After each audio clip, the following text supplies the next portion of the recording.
My name is Monica Vitale. I'm a registered nurse and I have 2 children, and my oldest child, my son Matthew, has Asperger Syndrome. My name's Matt Vitale. I'm a network engineer for the Finish Line. I work on the east side of Indianapolis, and yeah, I have Asperger Syndrome. So Asperger Syndrome is a high-functioning type of autism.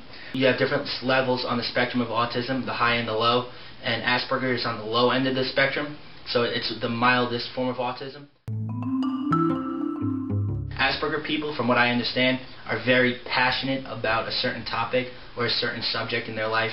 For me, it's computers. I know a lot of people with Asperger syndrome will learn every single thing and every nuance about that subject, and I'm kind of like that. Their intense focus on an item, maybe their rigidity in a schedule, or in their everything being so black and white, or having difficulty making friendships. I think that's a very big one. Most people are socially awkward. They can't necessarily read body language or body cues, either verbal cues or non-verbal cues in a social environment, so sometimes they'll have harder times reading people. I don't always understand sarcasm, so what I've done to combat that, I'll go straight out and I'll ask people, are you being sarcastic? I don't understand. Or if they say something and they're trying to infer something by saying something else, and I'll have to ask people, you know, hey, what are you talking about? If they give me different sayings and stuff like that, I don't always know what it means. Or I know what it means, but the literal image still pops into my head. An example would be like, yeah, he killed 2 birds with 1 stone. As a literal person taking everything very literally and not figuratively, pictured 2 birds on a branch getting and a person down below throwing a stone at him and hitting both at the same time, and they keel over dead. And I'm not kidding. That's what I would think. He also doesn't like to be touched unless he invites that touch. A good example of that is if he walks in the door and I put out my arms, he'll embrace me and he's okay with that. But if I come up behind him and touch him on the shoulder or give him a pat on the head, he doesn't like that. I don't always know how to act or how to introduce myself into a group of people that I don't necessarily know. And some people will say, yeah, that's how everybody is, but even in large groups of people that I do know, like at parties, I hate parties. Can't stand going to parties because I don't necessarily know how to act. Another trait, I guess, is when everybody's talking, I don't necessarily know how to insert myself as well into the conversation. Sometimes when we're sitting at the dinner table and the whole family is there and we have these loud conversations, Matthew sort of shuts down because it's a sensory overload for him.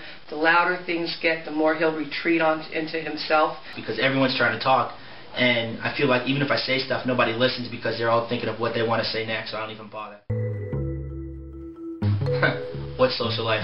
I really desired social interaction. I really desired friends. I didn't understand why I didn't have friends. I didn't know how to get them. I would try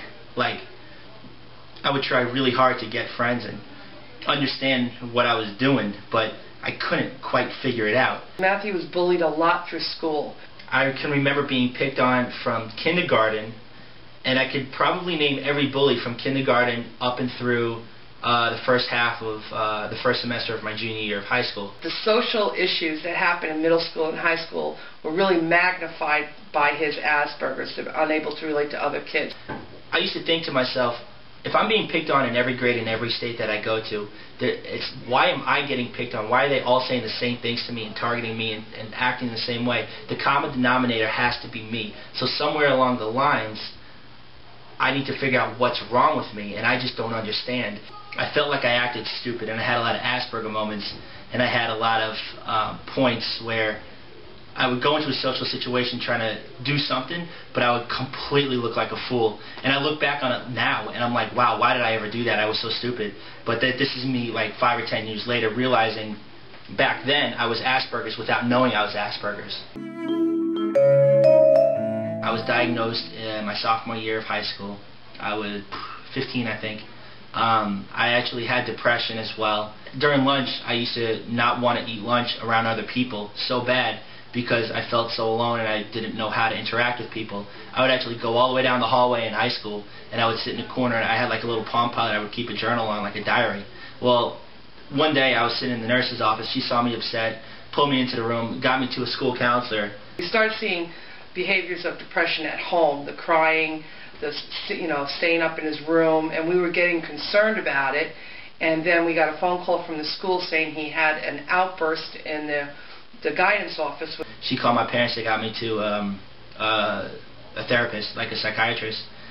After just meeting him, the lead therapist said, "We think your son has Asperger's," and we had no idea what that was, and they gave us a book, and it's like, wow, who wrote this book about my child? It's like, wow, now I know what is a common denominator. Now I know why everybody's looking at me weird, or I say things that are weird. Now I know what it is.